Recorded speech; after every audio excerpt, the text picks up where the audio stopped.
Hi, I am Kevin Pettigrew, and this is 3 a.m. Pillow Talk. I just got out of the gym, got a good leg workout in today. Wanted to make a video before my pre-workout wore off, and I decided I was too lazy to do this because that can happen to my big ass sometimes. I read a book that bucks every one of, I can't get this book out of my head right now, so I want to share it and I want to kind of paraphrase it. It bucks every one of society's moving in the wrong direction, and it bucks all of society's trends, everything they say about relationships, dating, mate selection, all of that. So I want to kind of paraphrase that and maybe reframe some of it also, if I can. The book is called Your Brain on Love by Stan Tatkin. He's got a doctorate in psychology and he is a researcher. He did a lot of neurobiological research to write this book, and it is based on the way our brains work from an evolutionary perspective, our psychology, and the way we're built to have relationships. So I want to start off by saying we are social creatures. We cannot sit here by ourselves and learn who we are. We can't sit here and get to know ourselves. And this is something that was absolutely fascinating to me because I thought I had sat there for a month or two by myself to get to know myself. What I really did was I sat there for a month or two to get comfortable being alone with myself. So we get to know ourselves through our social circle, through a constant feedback loop from our interactions, from our social circle, through stuff like that. That really resonated with me.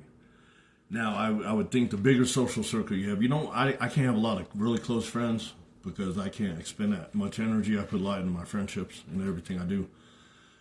But the more your social circle, associates, people you associate with, people you talk to, you get a constant feedback about who you are. Now, I want to reframe this because this occurred to me this morning.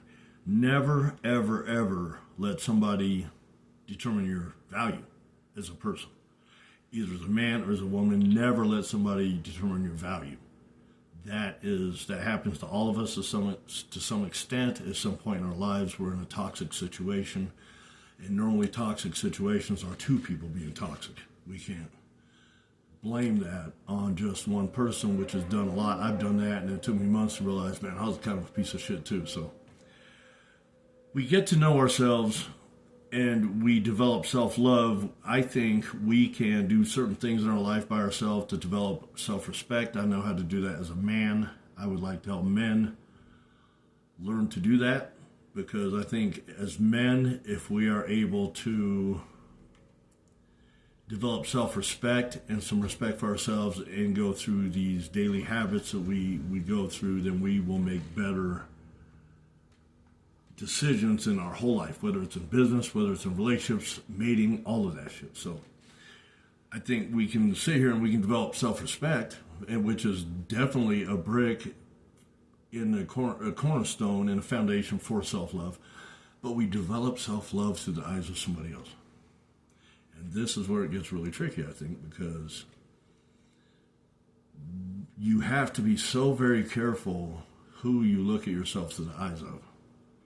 Because we all are just human and we walk around. So that's something I'm still kind of wrapping my brain around, the self-love through the eyes of somebody else. I think that's the sweetest fucking thing in the world. I love that notion. I'm a complete romantic. So a lot of this, me digging into the meat and potatoes of this sort of thing and analyzing it and the data and the statistics, stuff like that, it kind of doesn't resonate with me sometimes because I would rather just believe But I think there's a space in our life where we can understand what goes on in our bodies, in our brains, how our neurological system reacts to each other, and at the same time keep that belief in love. So anyway, yes, we have to get to know ourselves through other people, through our social interactions. And I thought that was amazing. The world does not tell you that. That's not something that we normally hear in society. So let's start the book. This book kind of starts off with what happens with the chemicals in our brain. So when you meet somebody new and the feeling of falling in love, which it can be an addiction,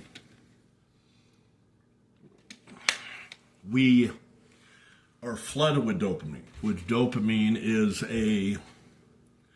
It's a chemical, like a new thing type chemical. God, I forget the word. It's a new thing. Every new thing can bring dopamine to our lives, which I think is a lot of reason people cheat. There's dopaminergic reward to cheating. There's a dopaminergic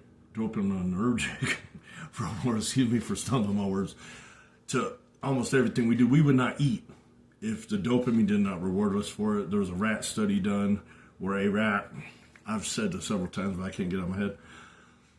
They bioengineered rats to not produce dopamine. Well, if they put food in the rat's mouth, it would eat. But if they put food just the rat's body's length away from the rat would sit there and die. It would not go through the. So, dopamine is it's a chemical that motivates us to do things, and it's also a reward chemical for when we do those things, which is the motivation. But it's also a chemical, like any new thing in our life is going to produce dopamine. I think that probably dopamine we could trace dopamine back in a straight line to a lot of society's problems right now. Our addiction to dopamine, always chasing that new little brain chemical rush. Because I think of dopamine as the bus that runs you over, and oxytocin as kind of like a limo that pulls up and gives you a ride somewhere where you want to go. So dopamine, I think, is a lot stronger than oxytocin, which I have heard the theory that when you fall in love with somebody, dopamine is what really crashes into you. You can't really think straight. And then oxytocin is what it's released during orgasm, during hugs, during like sweeter moments like that. That's what kind of is supposed to bridge you over from the honeymoon phase to an actual relationship. All right, let's get back to this book. So, when you meet somebody new, and there's a dopaminergic reaction, and your body also releases norepinephrine. Norepinephrine is where you hyper-focus on something. People's eyes dilate. So you can probably tell if someone's into you if their eyes are dilated. But if you're looking that close, you'll probably come across as creepy. And if they're not into you, it's going to probably backfire. All right. Anyway, that was a road that didn't need to be traveled right there. And then also your serotonin. So people high in neuroticism have a slower serotonin release. So if you're in a car, the guy and the girl's in a car, and there's something crazy happens and it's a stressful event, the serotonin, your cortisol gets raised, you're stressed out, serotonin releases to lower that cortisol. Okay. And so women are generally high in neuroticism. I think I'm probably high in neuroticism also. I'm not sure, but that's kind of the way I tend to lean. Serotonin, the guy might get over it. The person who's not low or not high in neuroticism is going to get over that stressful event a lot quicker than the person who's high in neuroticism. God, I'm all over the place this morning. Maybe that pre-workout maybe I should wait for it to wear off. But so serotonin also, your serotonin is lowered when you fall during that initial stage, that honeymoon stage, where you get anxiety and you obsess over somebody. So this is all natural shit that goes on no matter what. This is all natural shit that goes on no matter what. Now, this is during the time you don't want to get married. You don't want to, let's move in together. This is you don't make any big decisions during this time. The book actually talks about having friends and family or your social network or somebody evaluate your relationship from outside your relationship. How do you guys move together? How he moves on both ends to kind of give you some feedback, whether you're right for each other or not, because we're not thinking straight. When you're in that situation, you're just not thinking straight. Now, this book is mainly about how to turn it into a healthy relationship, which was the most fascinating part about me, because we all know how to dive in the deep end and get all brain dumb and fall in love with somebody. Like, we're very, very good at short-term mating. Now, a lot of people say that their picker is wrong. This has actually resonated to me also. Your picker is not wrong. What this book goes over is that we pick based on something we see in another person that is somewhat familiar. Okay, if it's too unfamiliar, we steer clear of it. That's just the way our brains, our bodies work. We work that way from an evolutionary psychology perspective. So your picker is not wrong. You are actually, according to evolution and our short-term mating strategy, someone who we are attracted to, that is who we're supposed to pick. You're never going to change your picker. So I thought that was fascinating, which is why then you have to have friends and family and somebody you can trust. Don't go with some douchebag bros or some fucking bitter single women to evaluate your relationship. You have to actually have somebody you can trust to do that. So from a neurobiological point of view, we are, and this is something the society has lied to us about. I don't think society is going in the right direction at all. Hyper-independence is absolute bullshit. Hyper-independence is going to have you 60, 70 years old alone. We are not meant to be dependent on each other. We are meant for pairs. Our brains, when you meet somebody and you're in a relationship, and you're in that long-term type of relationship, even in the short term, your neurological systems,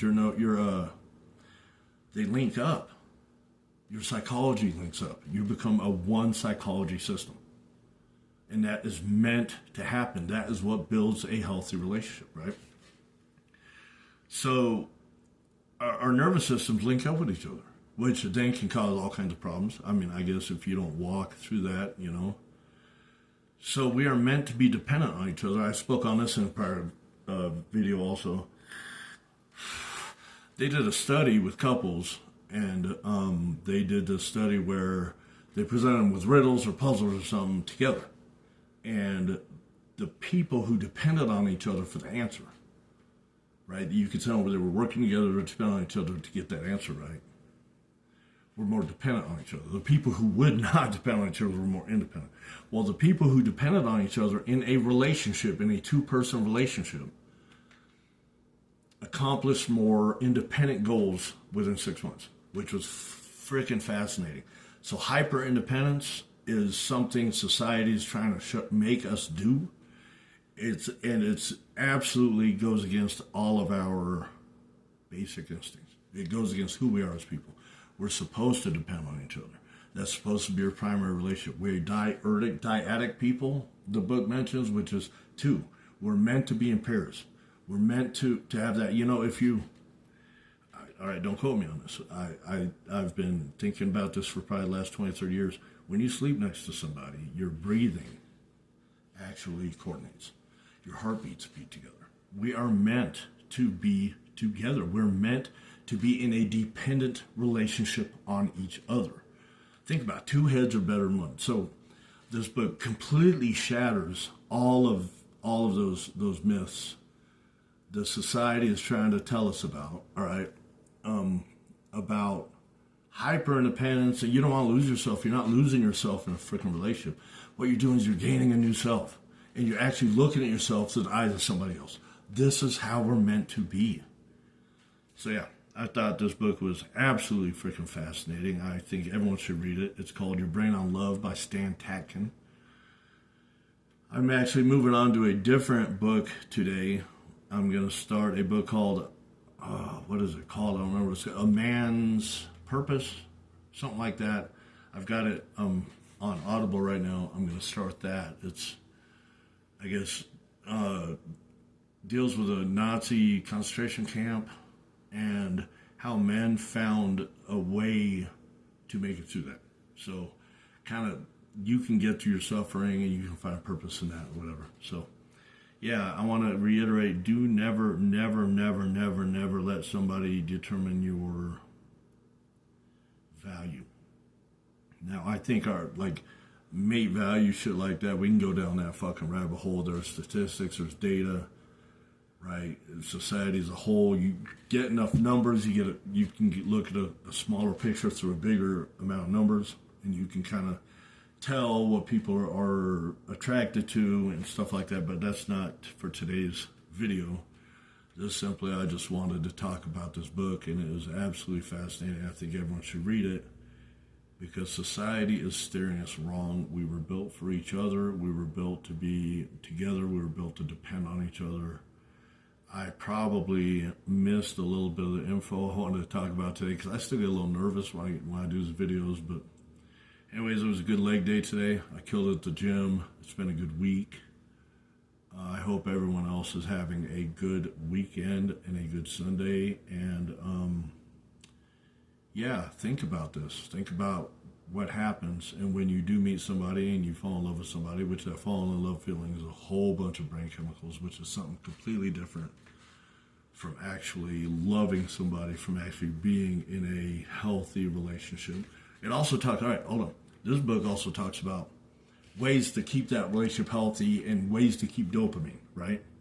So seeing new things, doing new things together can keep that dopamine flowing between you two. If you have a really good thing happen in your day and you rush to tell your partner, that's going to make a dopaminergic response. So it goes into depth on a lot of things, but I really thought it was cool that from a actual neurobiological standpoint, we are built to be together. We are built to depend on each other. That hyper-independence is complete bullshit. Anyways, y'all have a good freaking weekend. I'm glad I got this video done. I got to finish my protein shake and probably cook some food for the rest of the day. I hope everybody has a good weekend. Bye.